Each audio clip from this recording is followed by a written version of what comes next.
All right. Red light is on. What is up, everybody? Aaron the dog back with Lewis of Norton MMA, and we are doing our first UFC breakdown together on the channel. We've done some Cage Warriors, done Bellator at the end of the day. We're here to cover MMA, and that is what we're going to do. Some people are kind of down on this card because MMA fans are star fucks and like just need like the big flashy names. Otherwise, they're like, this is a bad card. But I'm super excited for this fight, honestly. And the whole card as a whole, it's headlined by Miesha Tate versus Ketlen Viera. But I am a Miesha Tate fan, so I will put that out there right away. Miesha Tate 2.0 fan, I'll say, though. I actually wasn't a big fan of her first round. So it's kind of interesting. I was on like Team Ronda during like the old school days, Ronda versus Tate. I was always Team Ronda. So but how you doing, Lewis? Yeah, not bad, man. I was Team Tate during those days. Cupcake Tate. Okay. Yeah. I wanted to be on the winning side. So I think that there was just one answer. Miz is in the chat here. Armchair, what's up, boys? Murdered that card last week. Made about $1,300 off it in NFL Sunday, Monday. Good to hear, Armchair. Had a great weekend as well. Miz is here. Mystic Sosa talking about Chaos and Felicia inside the distance. Felicia inside the distance was honestly my favorite play on the entire card at plus 175. I just absolutely hammered it. I think that was just automatic, and which it was. I mean, she went in there and looked great. But it's nice when like the people I'm big fans of, I'm always going to kind of put a little extra behind them. I always mention when I'm a big fan of somebody. It's paid off for me sometimes, other times not. There's a couple fighters on this card I'm huge fans of. Everybody knows Lupita Godinez is my girl, and the last 45 days have been a good time for me. As a Lupita fan, she's back on her third card in 45 days, breaking a record that was like 3 cards in like 70 days or something. But yeah, crazy little run there. I think this is a sneaky card. I always think they're sneaky cards, so I have no problems. And pretty competitive lines throughout, so really not a whole lot of like deep parlays you're gonna have to do to get some decent money. And I do see a couple parlay plays that I'll be mentioning, but let's go ahead and jump in here to the card. Ketlen Viera getting a huge opportunity here in a main event, coming off of her last performance. So it's really interesting they're giving her this, but I do think that it's more for Miesha Tate than for her. But who knows? 12 fights here, back in the Apex, limited attendance. So it's like not the empty Apex, but it's not a full arena at all. I think in general, that's, has more of an effect that I think more often than not in these scenarios where there isn't a crowd, I think even more so the better fighter is winning these fights because there's less of that distraction, less of the X factor, and more is often I think turns into kind of technical sparring matches like I've seen in a few of these. Have you noticed this with the empty Apex? Sometimes these guys I feel like kind of don't really put together they're in a fight and kind of fall into sparring mode a little bit when there's not that crowd. I just think something I've kind of noticed. But all right, Lupa, Brady, Levi, and Archie Lang for Mr. MMA or MMA Locker Room. Give me Tate at 110. I'll say right now, Miesha Tate feels like such a trap as a plus 110 underdog. And so we'll talk about that more, but just kind of playing that seed. Tell me why I'm right that that's a trap, because I'm wanting to put a whole lot down on a 5-round main event with Miesha Tate taking the underdog spot. But before we get to that, we got 11 more fights to get to here. First fight starting out, we got a pretty hyped up prospect in Luana Pinero, who was whooping Ronda Marcos's ass, like 6 takedowns in the first round, and then had that slightly illegal up kick that put Marcos in an infirmary apparently. So it was a no contest for her debut. Sam Hughes, Sam Page. I'm not a Randa Marcos fan, in case you can't tell. Sam Hughes, Sam Page, just from my my home away from home, LFA. So always going to love her. Had a great fight, had some great fights over there with fighters like Vanessa Demopoulos, 5-3 now. She's on a 2-fight losing streak. Catalyst MMA for the 29-year-old fighter here. It lost her last 2 to Tecia Torres, who Tecia Torres got the stoppage in between rounds. Honestly, Sam Hughes was coming out on such short notice, and just a tough spot for her in her debut. She's going to take on Emily Whitmire. Would have been a very favorable matchup, in my opinion, because it's Emily Whitmire. Had to take on Loma Lukbume. We'll be talking about Loma more, but Loma has like really evolved into a great MMA fighter quickly, and just, you know, no shame. So 2 tough fighters here, but getting another tough fighter in the judoka, Luana Pinero. We saw some very impressive takedowns from her. My thing with Luana is that this is going to be kind of a weird comparison. She reminds me of JP Buys, like quite a bit, where she's like a first round or kind of bust grappler. Like puts a lot into her takedowns, puts a lot into all of her efforts. I think it is something that's going to eventually cost her. It's not something I see costing her against Sam Hughes here, though. I think she's going to be able to get away with it. I could see kind of a dominant 2 rounds for Luana if she's not able to get her out of there, slowing down in the 3rd round. Sam Hughes making a competitive 29-28 type of decision for Luana. So I'll take Luana to just out technique, out athletic, bigger, better. But I also think Sam Hughes probably biggest pros are her toughness and cardio, and those are kind of the things that I think could possibly get Luana eventually, but I just don't think Sam is the one to take advantage of that. So I'll take Luana here. I've seen the odds. I am not interested in betting Luana Pinero at these odds, and I don't have enough confidence that she does get the finish here. So, and not to mention, I'm sure the finish will not be a great price either, but minus 425 right now on Luana Pinero. Get the hell out of here. Plus 315 on Sam Hughes. No thanks.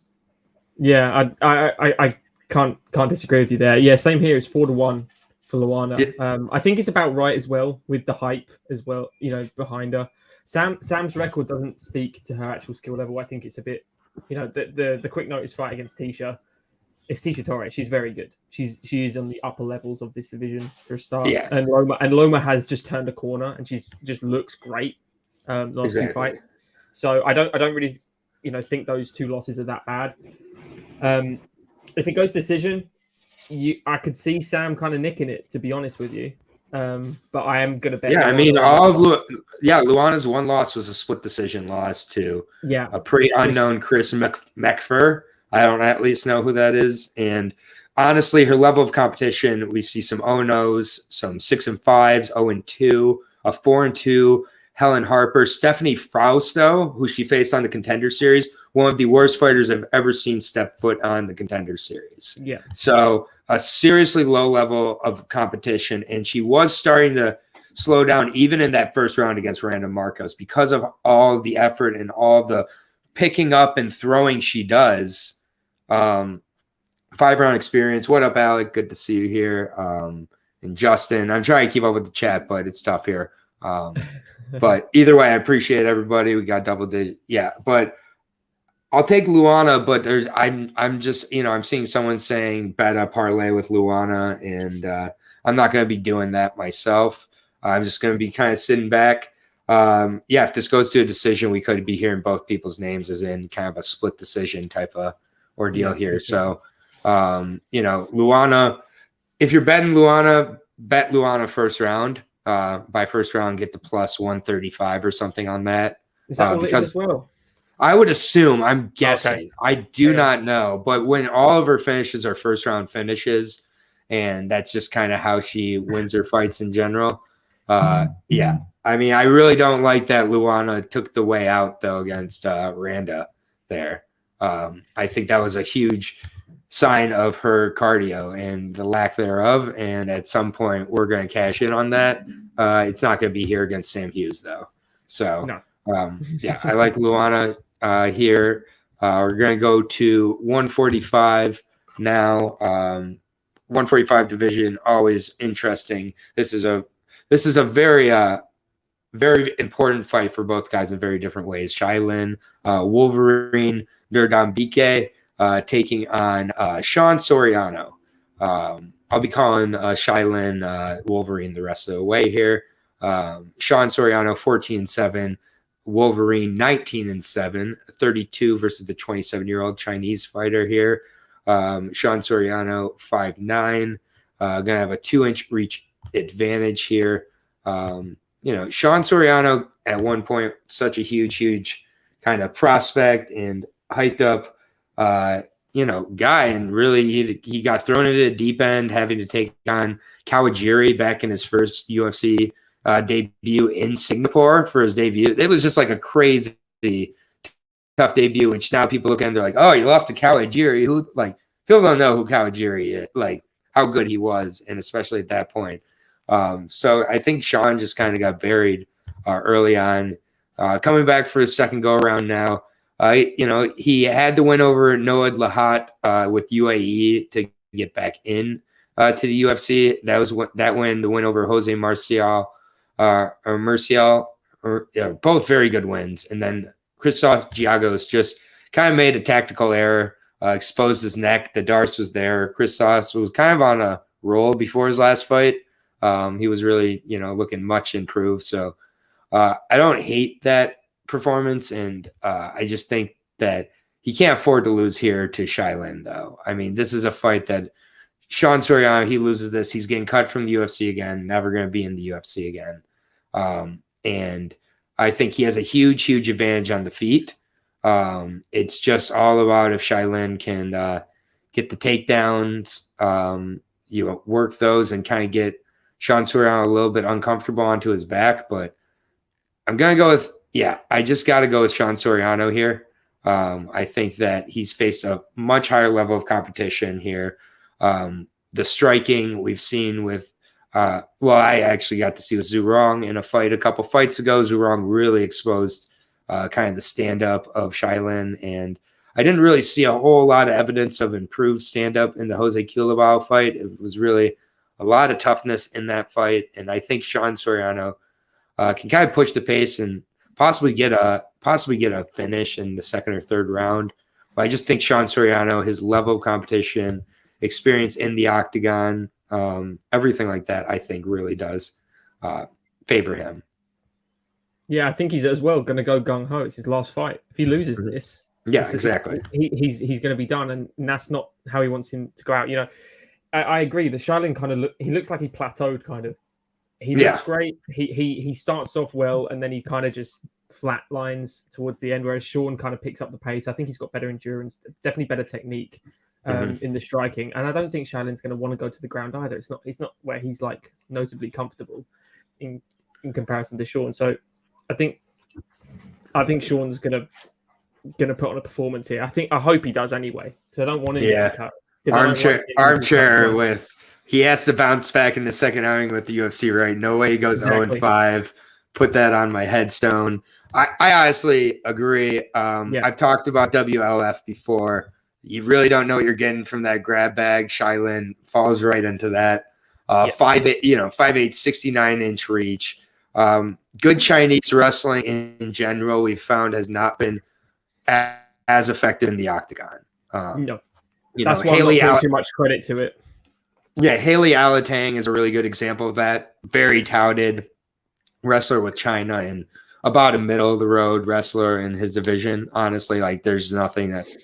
So I do think that this is Sean Soriano minus 285 though on Sean Soriano. I like inside the distance here. If it's in like that, it's probably going to be above the. Inside the distance minus one. Oh, fight goes the distance for minus 137.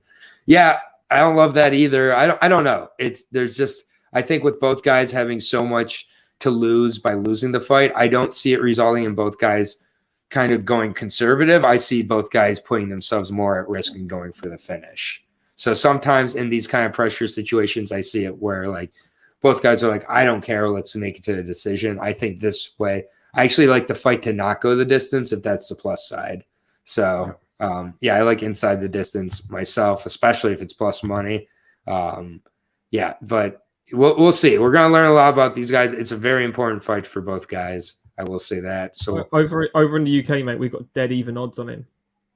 He's okay. He's 1-1 for Sean to win, so he's worth a huge bet down here. That is crazy. Yeah, I would bet. I would definitely bet Sean Soriano at even money. So yeah, next fight though, very very close fight in my opinion between Cody Durden and Archie Lang, which is spelled Quilang Iori in English for some reason, but he's Archie Lang. He's pretty much been put on the map from his fight of the night against Jeff Molina back at UFC. What was that, 264 in Jacksonville? But yeah, known as the Mongolian Murderer, great nickname here. 18-8 now, 28 years old. Yeah, fighting out of Zindu Martial Arts Club. As I said, coming off of that loss to Jeff Molina, where he did drop Jeff Molina in the last 10 seconds of the fight. But honestly, Archie Lang, it was a fight of the night. It was a great fight, but Archie Lang was kind of second to a lot of the punches against Jeff Molina. I also am not a huge fan of the Gustafsson-Jones syndrome, where your best performance ever is in a loss, because, I don't know, especially a loss where you take a lot of damage, which Archie Lang did take. I get he dropped him in the third round, but the first 2 rounds he was outstruck by double digits in those rounds. And Jeff Molina was also not offering any sort of a wrestling game. Cody Durden is going to be throwing tons of strikes, tons of wild strikes, and then crowding, wrestling, blitzing, putting a lot of pressure on him. Yeah, I don't know. I'm not a big fan of Durden's personality. Leading up to the Jimmy Flick fight and all that was pretty irritating to watch that. But I mean, I don't think that Archie Lang kind of has those types of grappling chops that Jimmy Flick had. Before that, Cody Durden stepped up a weight class on short notice and 10-8'd Chris Gutierrez in that first round. I just don't see Archie Lang being able to hold up to that kind of pressure in this fight. And I don't think that Durden's just going to be trading blows on the feet like Jeff Molina was doing. If he does this fight, I have Archie Lang all day. Archie Lang is so much better from a striking perspective, even though his volume isn't as high. But MMA game, I think Cody Durden just makes this kind of nasty. Has a really good camp in American Top Team, and he takes advantage of it. Works with a ton of good guys. He's super unlikable, which always keeps his betting nice and close. The odds are always going to be close on Cody Durden fights. Another example here, odds are super close, and I don't know. I don't have too much faith in Archie Lang, to be honest, in this one. I think that Cody Durden's going to wrestle him and then eventually sub him.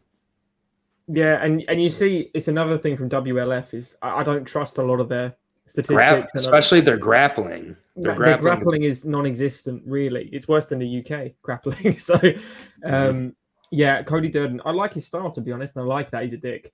So he's so annoying. Yeah, exactly. He's so annoying. I like those characters, man. I like it from a betting perspective because it keeps the odds close. If he's likable, we're getting these higher odds, but because of that, we're getting him at nearly a pick'em here against Archie Lang. I love it.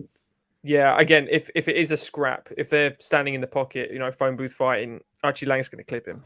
And right. I think he hits harder. You can see it in the last one, but how much did that take a toll on him? And again, yeah, as you say, he's taken his best ever performance he lost in.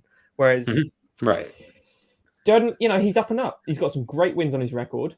He's in a good organization before the UFC. He can see it there. Oh yeah, he's scrolling down it. So yep, exactly. Wins over 10-3 guys, 6-2. The fight with Chris Gutierrez was outstanding. A loss to Jared Scoggins early on. Ryan Hollis, who's a very misleading kind of 12-13, but he's very a guy who you lose to early on in your career and learn from. As an amateur, went 5-1. I mean, Durden, I think, has the goods here. He's never been put away by strikes. No. No, you know. he has gone decision a few times, which shows that he can perform across all the 3 rounds. Whereas Archie Lang's kind of he does finish a lot of fights, but in a lesser promotion, and when he does go the distance, he's lost. So for me, I've got to go Cody here. He's a slight favorite for me. It's nearly even money for me. Yeah. So I initially went. So like before I go into like real tape and real deep thought, initially I was like, I see Archie Lang as an underdog, Archie Lang. And then I kind of looked into it a little more. And yeah, I'm with Cody Durden. The money has started to shift towards a minus 165 now. This is the first fight I think you get any value on unless you're rolling the dog on the first 2. Yeah, I mean, I do think Cody Durden will continue. I think he should be closer to a 2-1 favorite, but he also has not won in the UFC yet. He's had 2. His last performance wasn't good, but the performance before that was good, but it was also still in a loss. So, but Archie Lang, I do think that this is the kind of fight where Durden's able to use the pressure, the grappling, and kind of bust it open. So I agree with you on that one. This next fight is incredible. One I've been waiting to talk to you and just like in general talk about. It is, in my opinion, a possible fight of the night or a performance of the night, depending on who has their way. Terrence McKinney taking on Fares Ziam here at 155 in a huge fight, huge fight, one of the biggest fights on the card, in my opinion. 24-year-old Fares Smile Killer Ziam, 12-3, taking on the 27-year-old 11-3 Warrior Camp MMA product Terrence T-Rex McKinney. I will be breaking down Fares Ziam first. 24 versus 27. Again, like people, like these are 2 incredible prospects. Whoever does lose this fight, their career is by no means over. But Fares, 6'1", 75-inch reach, really, really nice size for the 155 division. Former K1 kickboxer, fighting out Bulgarian top team on a 2-fight win streak. I mean, he's, quietly, I think, kind of becoming one of these guys, prospects to really, really watch in the UFC. And this is the kind of fight that I think is going to blow him up personally. Luigi Vendramini in his last fight went to a majority decision with him. A little bit questionable on the scoring there. But Vendramini was really pouring it on in the 3rd round. Before that, Fares put on pretty much a clinic overall, MMA-wise, kickboxing-wise, against Jamie Malarkey. We've seen how good Malarkey is, and the power and the striking and just overall, Malarkey's really, really good. And then Justin wants free shirts. Okay, I'll see what kind of free shirts I can garner up here, Justin. But he just again, and then Don Madge in his debut went to a decision with Don Madge. Don Madge is incredible. Possible PFL winner next year at the lightweight division, in my opinion. So really, like, good test there. Luigi Vendramini, isn't terrible, isn't great though. I'm not gonna try to defend that much. He's who he should be fighting in the first few fights. So yeah, exactly. Paddy Pimblett just fought him in his debut. So exactly, yeah. So but overall, Fares Ziam, he just is such a good tactician. He's so good on the feet, so good at keeping the distance, has good clinch strikes. I think that could be a real key in this fight if McKinney chooses to wrestle, is that those knees to the body, the knees up the middle, the movement, I think are going to really, really frustrate McKinney. McKinney in the first round is obviously a huge threat to anybody, but I think we saw with McKinney in the Sean Woodson fight, we're going to see a lot of the similar types of issues. Now, he was winning the first round against Sean Woodson. He did get put away with a knee in the second round. I think that long, precise strikes and later rounds are going to be kind of death blows for McKinney here. I think that for McKinney, it's first round or bust until he shows me otherwise. Yeah. A guy like Fares Ziam with the distance, with the cardio and everything, and just at only 24 and a half years old, he's getting so much better. I think this is a brutal second fight for McKinney here, where if he wins, I don't think he's going to get enough credit for how good of a win this is. most likely, I think he loses. I think this is the type of matchup that if he's not able to get the takedowns and not only get the takedowns, but sustain those for 3 rounds, I just don't see McKinney being able to wrestle for 15 minutes, which is why he fights the way he does. I think the size, the length is a huge issue. I don't care if it only says it's like a 2 or 3 inch difference. That's one of those in parentheses 2 or 3 inch differences. He uses length better, doesn't he?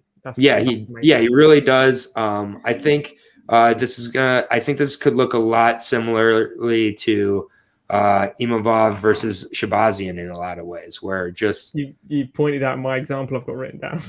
No, go ahead. Yeah, go ahead. No, that was it, man. No, I was gonna say.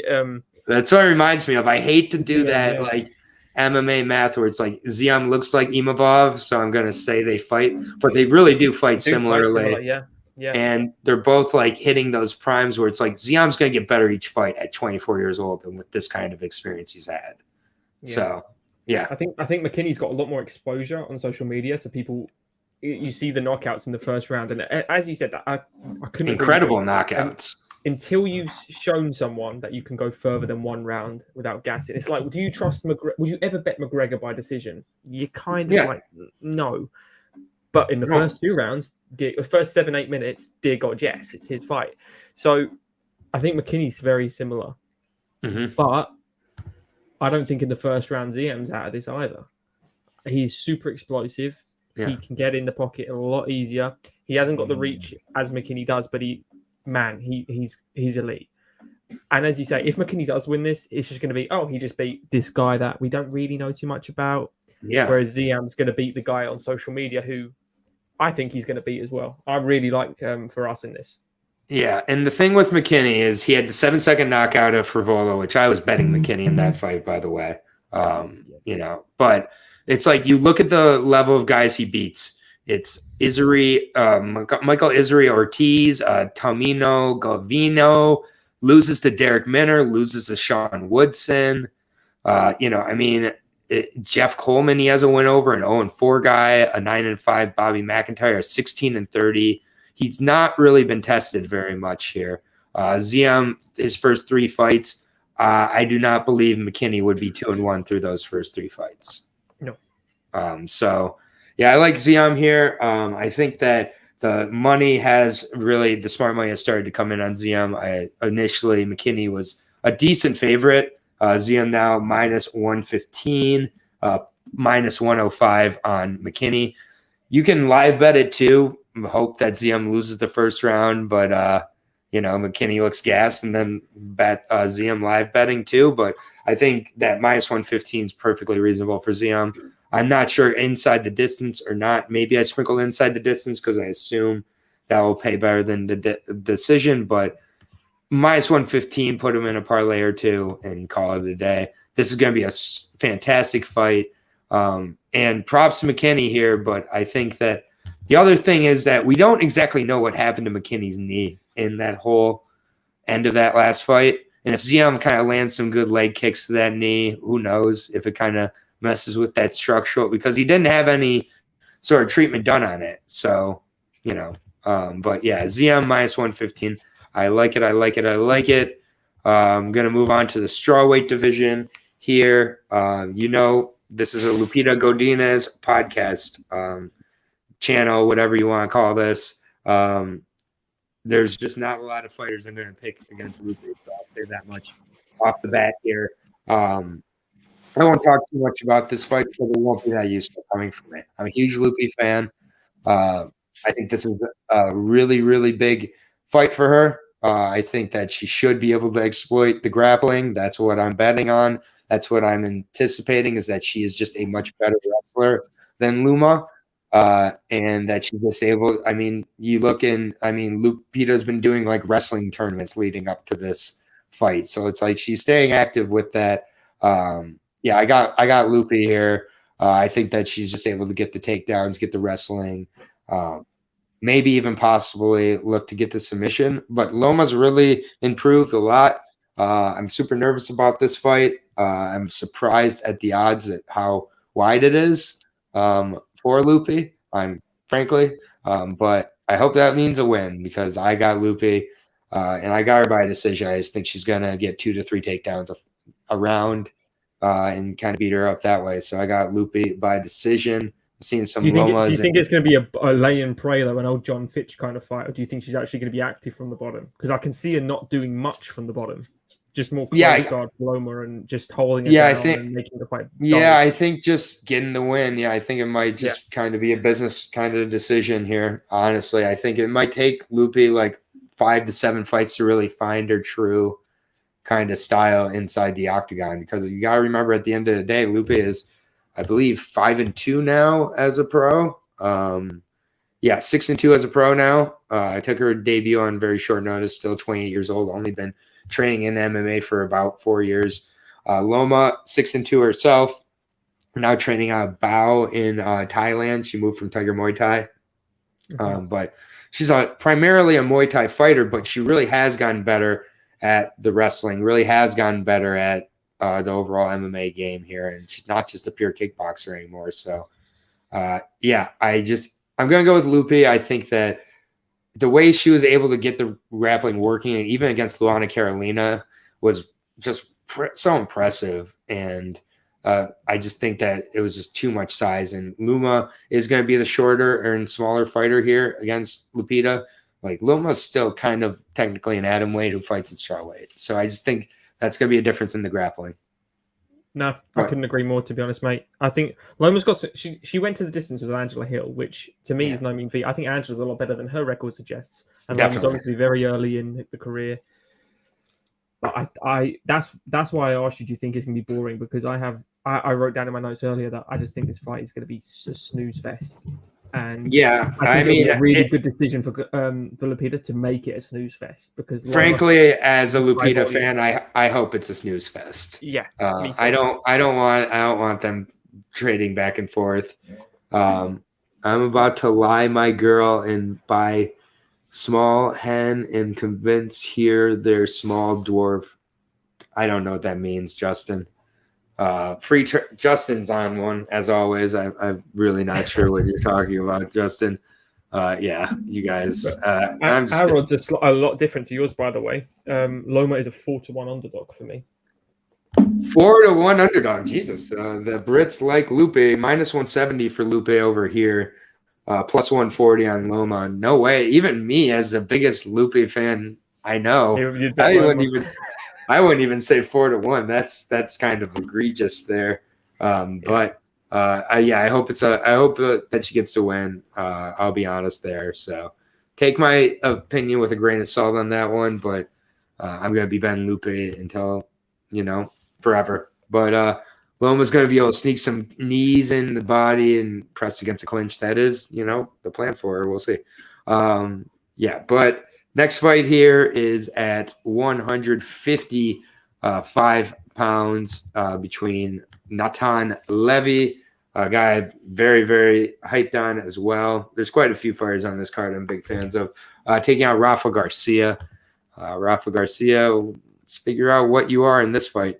5'7", 68-inch reach for Rafa, 27 years old, 12-2 now, taking on the 6-0 Israeli. Now fighting out Las Vegas, Syndicate MMA in Natan Levy, 30 years old. So Natan is only 6-0 at 30. Kind of surprising he's already 30, but very young in his MMA career still. Absolute specimen of a fighter, 5'9", 72-inch reach. He's out of Tekken, I think, that guy, isn't he? He's a character in Tekken. Yeah, he's straight out of Tekken. He's a kung fu black belt as well, so he's got the Tekken skill plan.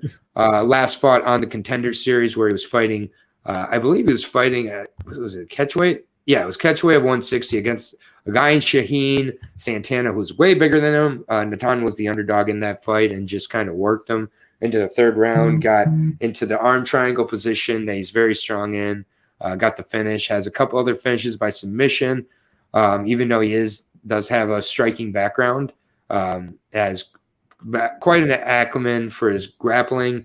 I kind of think he's not at this guy's level, but he fights similarly to like a GSP, where he really does mix in the kicks overall, get into the takedowns and then submissions. His transition game between the MMA worlds is extremely smooth from what I've been able to see. 6-0 though.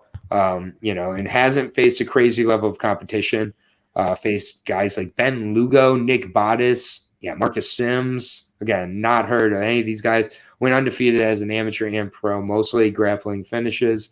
Rafa Garcia has definitely faced a better level of competition, has wins over guys like Humberto Bondale and others with Combate American.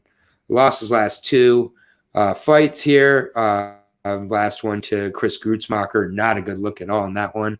Just kind of came out and really blew his load in the first round, and then Grutzmacher just tore him apart in the second and third round. Rafa completely gassed, looked bad. Didn't look great against Nasrat Haqparast on short notice. Has wins over guys like Eric Gonzalez, who we saw, although by decision, Humberto Bondale by decision, Esteban Paya. So he's faced a better level of competition. Guys like LaRue Burley, Chase Gibson, these are all good wins. He's a game opponent. It's just all about another guy where the gas tank is really, really questionable for me. I really do like the promise of Natan Levy, and I'm an LFA whore. So I like Natan Levy in this fight, man. I think Rafa Garcia appears to be wolf tickets, and Natan Levy is, I think, going to be able to keep a really good pace and get a finish somewhere in the second or third round. I really thought this is the first one we'd disagree. I thought you were going to go for Rafa, to be honest.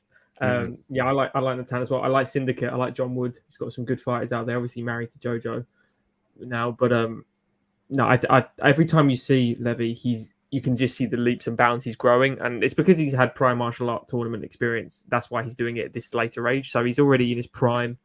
He's already ready good to go, and I really believe he has the skills here to beat someone like Garcia. I don't see Garcia as someone that's going to wow me in the striking. I think the distance management of Levy's a lot cleaner, and his movement's a lot cleaner. He cuts off the cage really well, and I think he can finish him. But I'm going to go by decision on this one for me. But I am also betting Levy.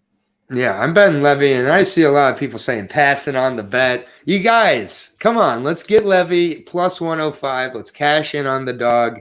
And then after the fight, everybody's going to be like, how was he an underdog to Rafa Garcia? He's telling you.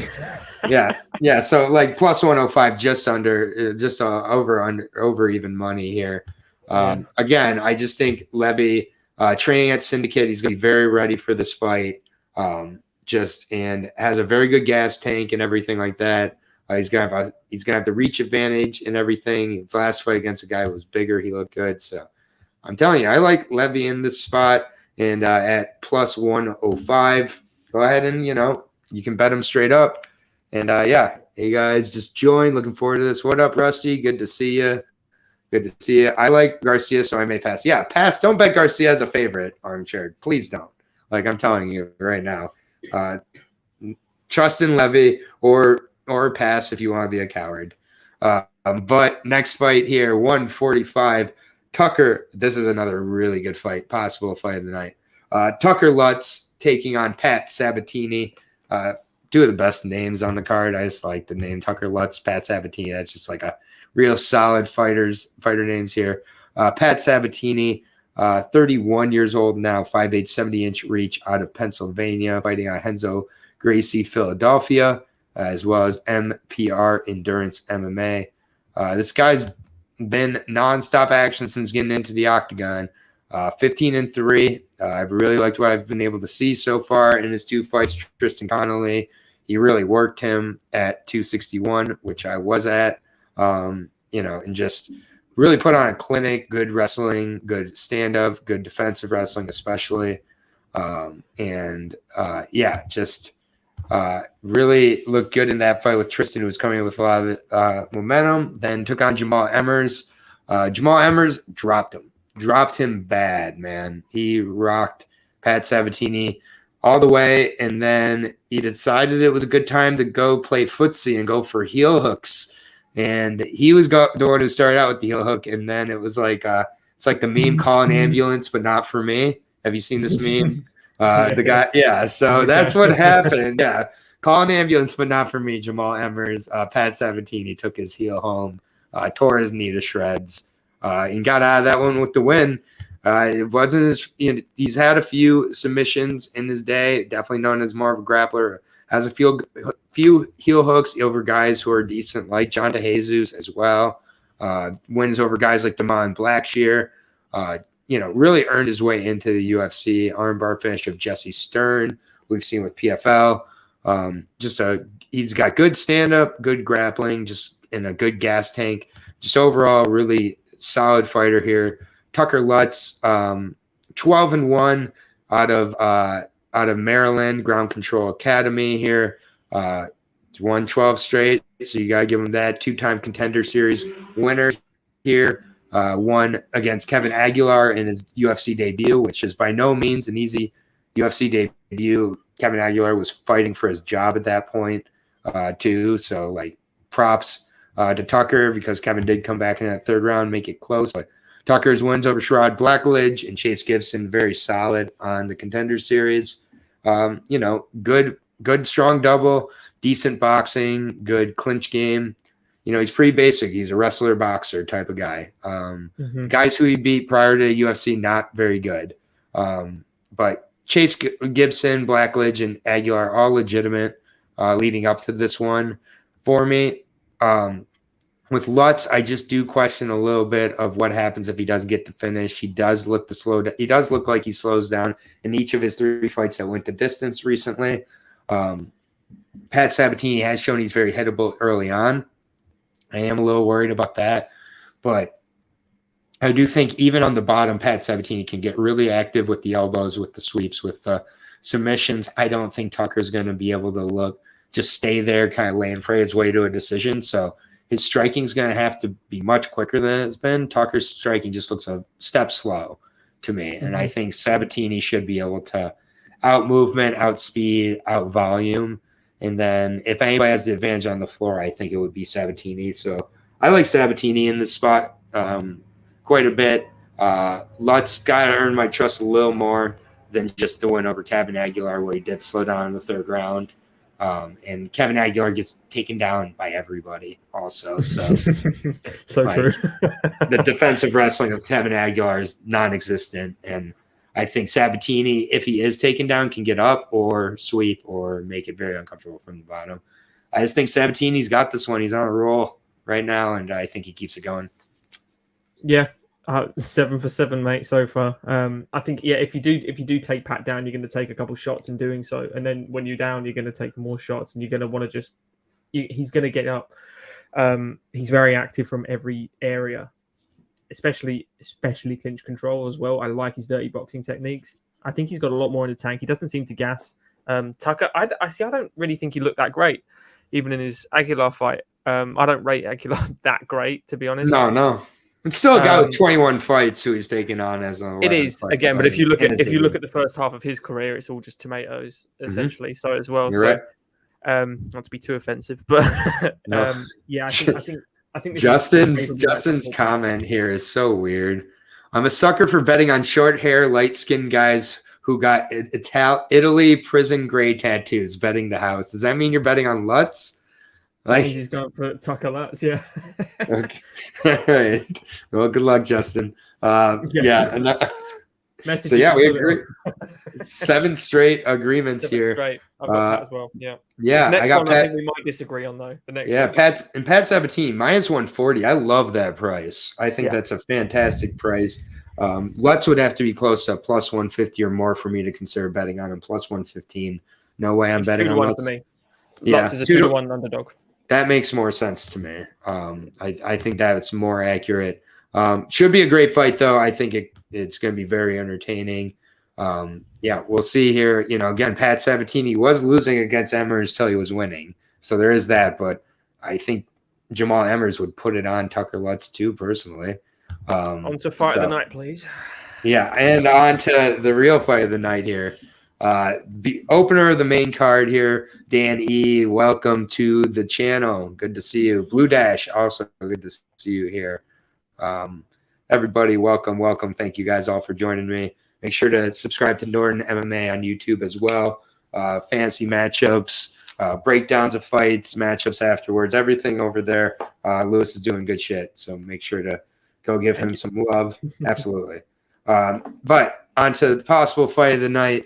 A fight where I have yet to hear anybody picking Davy Grant, man. Apparently, Adrian Yanez is just being walked out to be crowned the next greatest boxer in the history of MMA. Man, the marketing machine can do wonders here. And it has arrived at Dr. Pepper Adrian Yanez's house full on here. We might not be disagreeing on this fight, to be honest. Oh, really? Davy Grant, dangerous Davy Grant here. I'll be breaking down first out of the UK. Nearly 36 years old now. SBG Auckland is where he mainly trains, but he moves around quite a bit with his camps. Davy Grant, though, 11-5. So not a ton of mileage on the 36-year-old, nearly 36-year-old fighter yet. 5'8", 69-inch reach. Cut off a really, really good fight with Marlon Vera, where Marlon Vera, it was super close, and Marlon Vera was was clicking on all cylinders, man. Like, you've seen how Marlon Vera is looking lately. And Marlon Vera's, he's finally hit that next level, and everything like that. And then I could cash on Lutz. Yeah. Work it out on yourself, armchair. But Davy Grant, 3 of his last 4 fights he's won, 2 of which ending with those left hooks or overhand lefts, including Jonathan Martinez, Martin Day. He had a close fight with Gregory Popov. Not a great look there, but kind of after that really did have much more of a resurgence these last 3, particularly. Davy Grant he's tough, he's gritty. He's had a couple losses by submission, but again, it's guys like Chris Holdsworth. Look how far back they were, man. Look how far back they were. They're 8-10 years ago to guys like Chris Holdsworth, who really was a real future prospect at one point before the head injuries. Bermudez Triangle. Yep. And then Bermudez Triangle, when Bermudez Triangle was a thing, but has really looked much better. He hits so hard. He's very tough. Good gas tank here.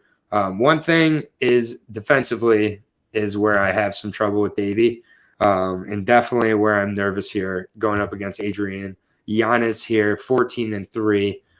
We've seen the knockouts in the last 4 fights, all very impressive. Before getting onto Contender Series, had a split decision with Kyle Estrada, though, which I remember seeing that fight. It was a very close fight. And Kyle Estrada has gone kind of the opposite way since that fight, but knocked out Brady Kwang, who was terrible, knocked out Victor Rodriguez, who was not great, and then the knockout of Gustavo Lopez, decent. Randy Costa, very untested, and Randy Costa was winning that first round. I honestly think that from a betting perspective, I'm not betting Adrian Yanez. Minus 310. Minus 310 is a crazy, crazy line. It keeps heading in Yanez's direction. For me, I do think I got to put a play down on Davy Grant at plus 240. I think that he definitely can take this fight into the deeper waters. And with regards to the overall MMA game, I do slightly lean Davy Grant's way. And obviously the boxing I give to Yanez in the first round, but as the fight goes on, I think that could go towards Davy too. And Davy can put away anybody in this division. I really do believe that. And yeah, I'm gonna go with Davy Grant. I think that for me, it's a tough one because Yanez is on such a roll lately, but he's also on a roll against primary strikers, Gustavo Lopez, who not that great. I'm just not sure who on his record so far is to the level of Davy. So if Adrian wins this fight, fair play to him. It's his biggest test to date so far, and I think that this could be one to knock Adrian back just slightly.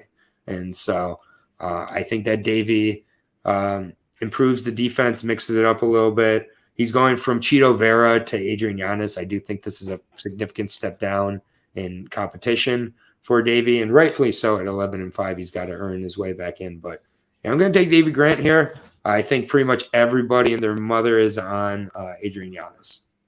Yeah, it's a really tricky one to call because Yanez has the sky's the limit with his striking. He really is elite level striking. But as you said, Randy Costa is winning that first fight, and all the rest of the people, they're kind of giving him promotional tools to win these fights. Yeah, and he's still taking his time. Not saying he's not dominating or he's not showing that he can beat these guys really quickly, because he can, but he's not doing it as like the Gustavo Lopez one was a great fight. He should have won that in the first round, and he didn't. Mm-hmm.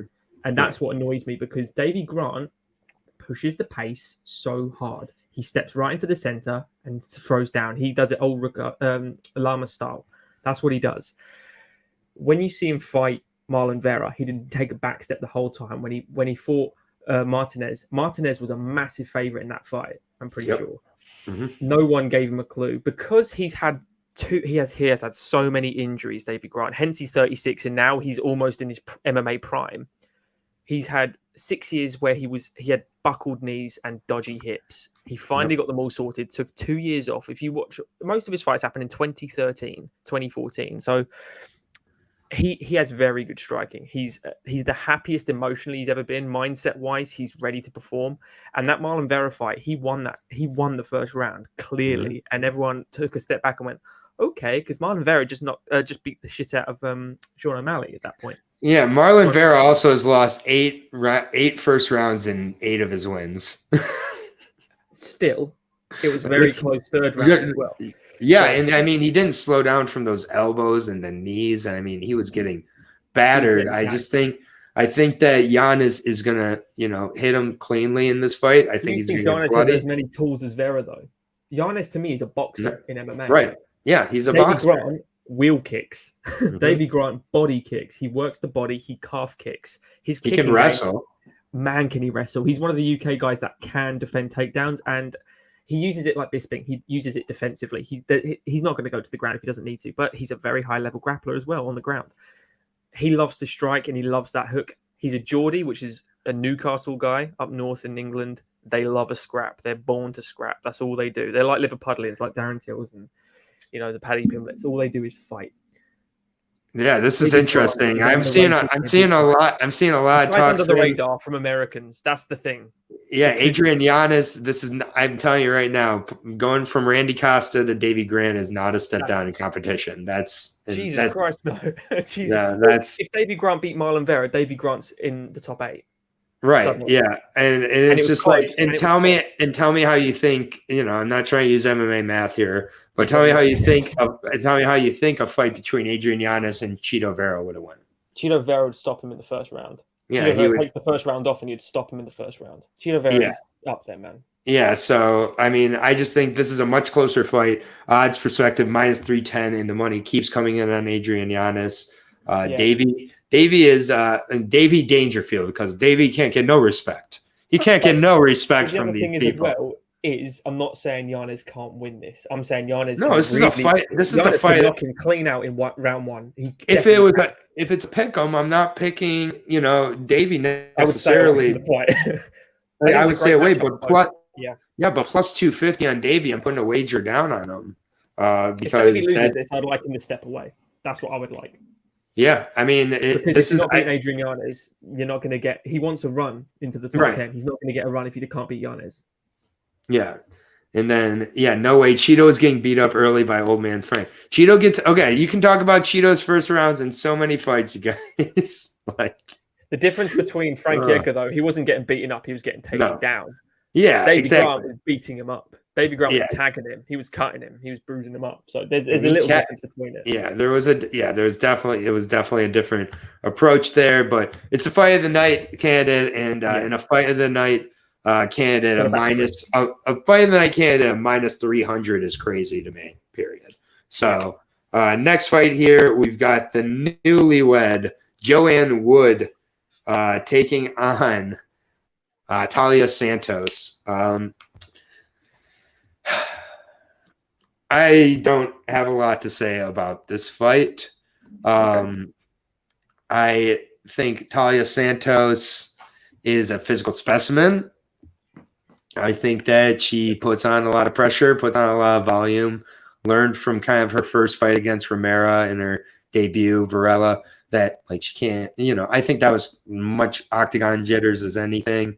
And I just think that I just think that Talia pressure strength puts Joanne Wood on the ground, keeps her there.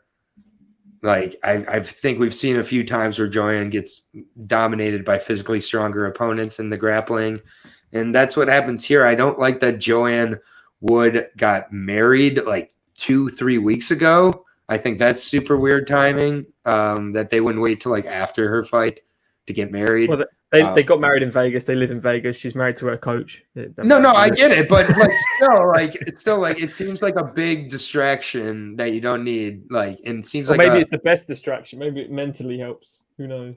Hey, well, we'll find out. I'm going to take Talia Santos. I'm not betting a dime on her at -360. That's plus 270 on Joanne Calderwood. Insane. But yeah, I'm just I'll take Santos, rinse, repeat.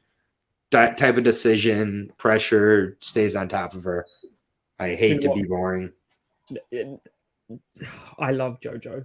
I really do. But she struggles with grapplers. And that's it. It's old grapplers. Strong grapplers. Every time I'm with you, I say it. Striker grappler, bet the grappler. There's a reason Talia's favourite. And JoJo does struggle. You look at Jennifer Meyer. Jennifer Meyer just took her down, ripped her to bits, and tapped her in round 1. So yeah, if you got Santos early to get her struggled with Lauren Murphy's grappling as well, Yeah, Santos really does look like the real deal too. To be honest with you, my caveat with Santos is that her wins are over Roxanne Modafferi, Jillian Robertson, and Molly McCann. JoJo McCann's a beast. So yeah, exactly. And she did lose a round against Jillian Robertson, and I'm a huge Jillian Robertson fan. Yeah, but like Santos, this I think could be the type of fight where she finally gets a finish inside the octagon too. Don't say that. No, don't say that.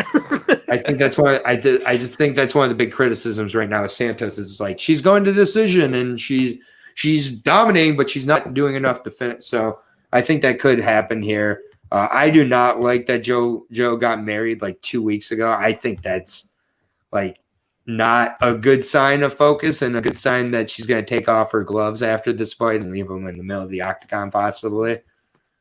You might be right, mate. There's like I'm not trying to play armchair psychologist too much here, but it's like we learned on the Ultimate Fighter all about JoJo's like hardships, like her really tough upbringing, like just in general, like she came from a dark place and now she's happy or like always hanging out with her coach's kids who like are basically her kids. And like, she's like, talking, she's like, finally found my peace. Like, and we know fighters, artists in general, when artists are at peace, their art suffers.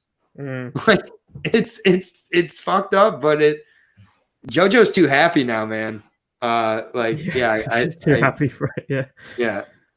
If you bet Letson last week, you have to bet JoJo. I definitely did not bet Letson last week, Dan. I told everybody my favorite bet on the card was Felicia inside the distance. So I would never tell anybody. But yeah, I just think Santos takes this one. So there's my psychology lesson for the day. Next fight, third from the top, Ronnie Yaya versus Kwang Ho Kang.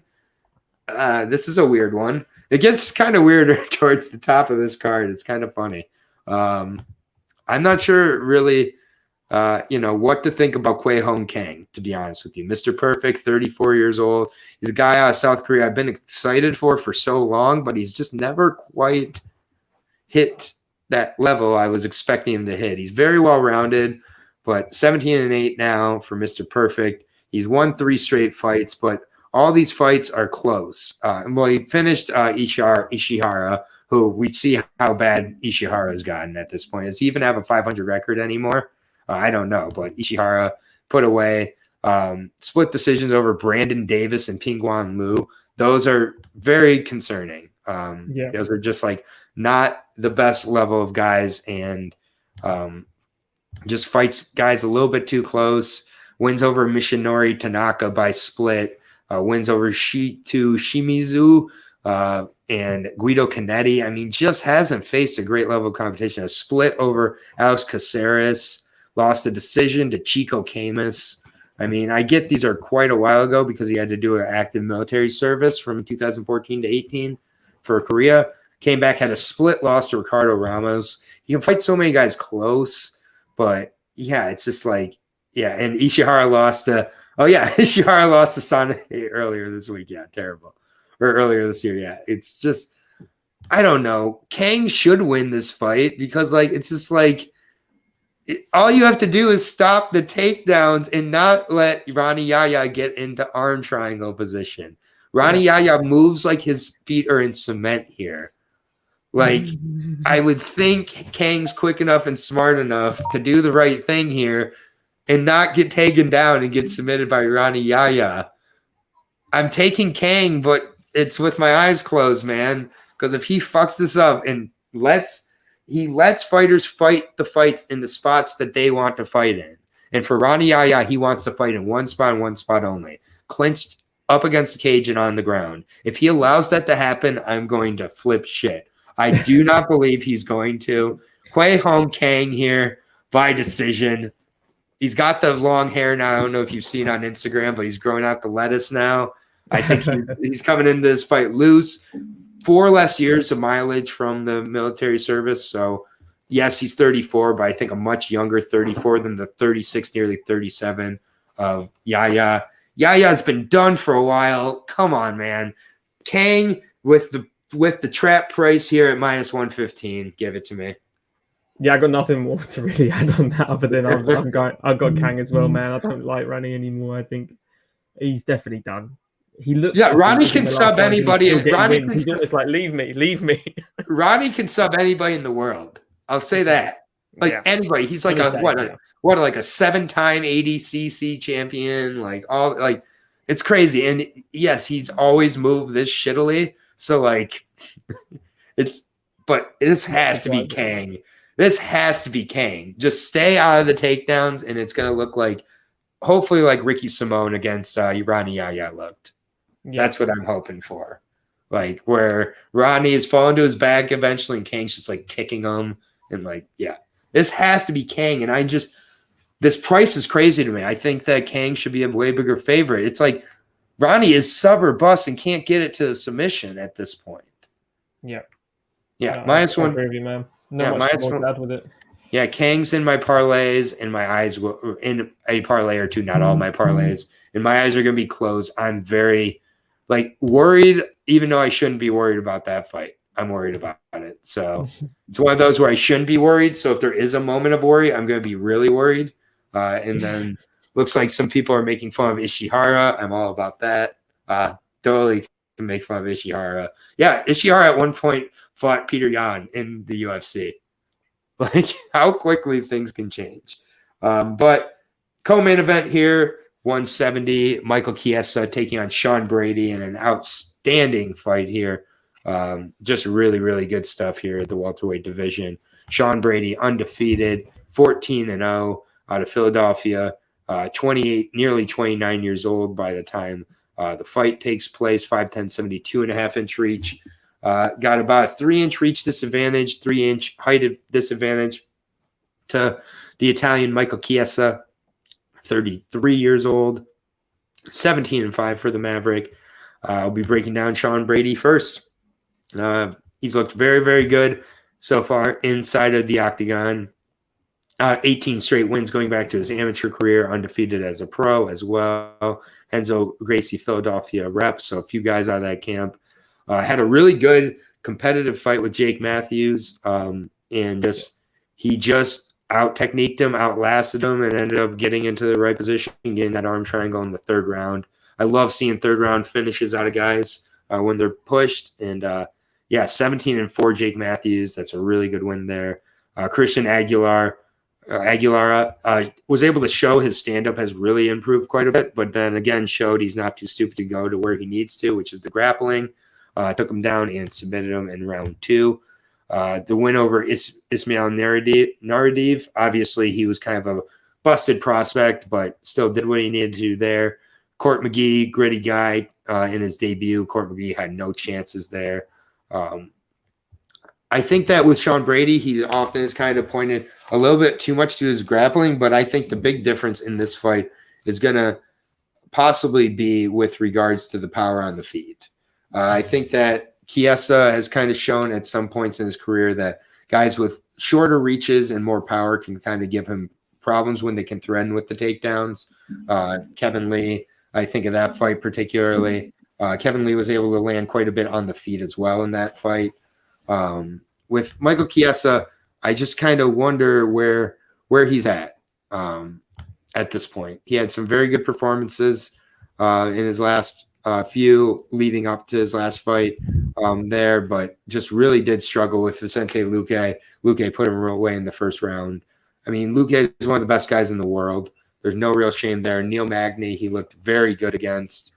And the Rafael Dos Anjos fight, very impressive there. Obviously dominated Diego Sanchez. I think that this is a really tough one to call, man, because Kiesa, I just wonder after the Luque fight where his head's going to be at, where his motivation is to kind of continue the climb and kind of set his sights, or if he's starting to more think about what the future is outside of fighting more. I know he's only about 34 years old, but Brady is just completely committed at this point into the game. And I just think that Brady's taken those steps up at the right pace here.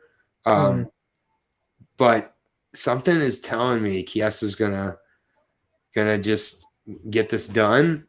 I don't know why, but I'm taking Brady here. I'm not betting it very heavily, but I have a feeling Kiesa is going to pull it out of the hat, and I'm very unconfident here. I know that's not a great pick from me. Brady with no bet. Yeah, I've also have Brady, but for the reason of I think Kiesa is always the bridesmaid in this. It's, he was so close to getting the Luque fight finished, but he rushes everything. You saw how frantic he came out because he's been working on his stand-up, but he was so cautious because he knows Luque has power, the way he finished Woodley, that it really worried him, I think. And he used so much movement. He just overproduced the movement. Well, man, Luque is, we talk about steps above. Luque is so many steps above Brady. Yeah, exactly. But so many. But where is Brady in the striking department compared to Luque? I would compare them. Yeah. Where I don't compare them is the whole game. I think Brady's got a lot to go for. I think he can definitely stay away. The path to victory for Brady is a lot easier, in my opinion, in picking his shots, wearing him down, and he can grind a decision, or he could finish Kiesa. Kiesa's been dropped plenty of times. Kiesa's key to victory in this is not in the striking for me. I don't think he can out-kickbox Brady, but I do think he can choke him unconscious because he can choke anybody unconscious. Yeah. But I think... How does he get into those scrambles to where those opportunities become present? If Brady drops him and he gets caught, and he gets a bit too, excited down on the bottom, it could easily be sweeps, gets them out, Kiesa does what he does best. But I just think in a betting perspective, when you have to think logically, I think Brady has more means to victory here. It's a very close fight. It's a great fight, actually, because it's really hard to predict. But I like Kiesa so much, but I'm going against him on this one. I do think Brady.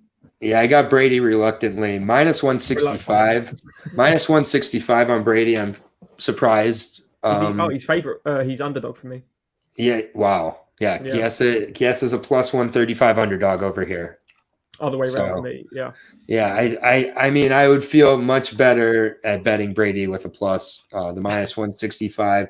I'll throw him in a parlay, a parlay or two, but it's just not one of my more confident picks. Kiesa is such a veteran here. And again, the type of guys Kiesa loses to, Anthony Pettis, Luque, Kevin Lee, Joe Lozon was a cut, and Jorge Masvidal. Is Sean Brady on that level? A win like this really does show he is, and I'm not saying he's not, but and I'm taking him like I said, but this is just one I'm a little bit nervous about, and I am kind of surprised the odds aren't a little closer to just a pick 'em here, because I do think it's going to be a close one. Yeah. But we'll see. I'm not an odds maker. I just bet him. So main event here, Miesha Cupcake Tate taking on Ketlen Viera. This is a really interesting fight. Something had to be the main event. Brady versus Kiesa main event. That would have been made a little bit of sense. But at least with this one, we're going to get to finally find out if Viera can go 5 rounds or not. But this is a main event made for Miesha Tate to win. Let's be honest. Blue Dash saying, yeah, he's mad that Viera got the spot. This is a spot being given to Tate that Viera is just benefiting from, in my opinion. So can Tate take advantage or not? That's what we're going to break down here. Tate, 19-7 now, 35 years old. Still only 35 after the 4 or 5 year layoff. Taking on the 30-year-old Brazilian 5'8", 68-inch reach for Ketlen Viera, 11-2, Nova Union. Miesha Cupcake Tate coming back from that layoff, looked very, very good, albeit against a 43-year-old gym teacher in Marianne Renault. Got the ground and pound finish in round 3. But yeah, just looked quick, good on the feet. Looked like the stand-up had improved quite a bit. And looked like she definitely had that hunger back. Seemed like Miesha Tate 2.0, like she's saying. We know that she can wrestle. We know she can grapple. Loses to really only some of the best in Amanda Nunes, Ronda Rousey twice, Raquel Pennington. Raquel Pennington was at a point where she was just completely not committed. She gave up in round 2, didn't she? She said, I'm done on the stool. Yeah. Yep. And it's just like, for me, I just think this is a great position for Miesha Tate here. 5 rounds, I think, completely edges towards Miesha, who has 5-round experience. Ketlen Viera has no 5-round experience at all. She missed weight in her last bout. She lost her last bout to Yana Kunitskaya. I just think that the things that Yana was able to do in that fight, Miesha can do and do better and more successfully. In 5 rounds, Ketlen Viera's never fought 5 rounds. To me, what really is the highlight of Ketlen Viera's career? A split decision over Kat Zagano and an arm triangle over Sarah McMahon back in 2017.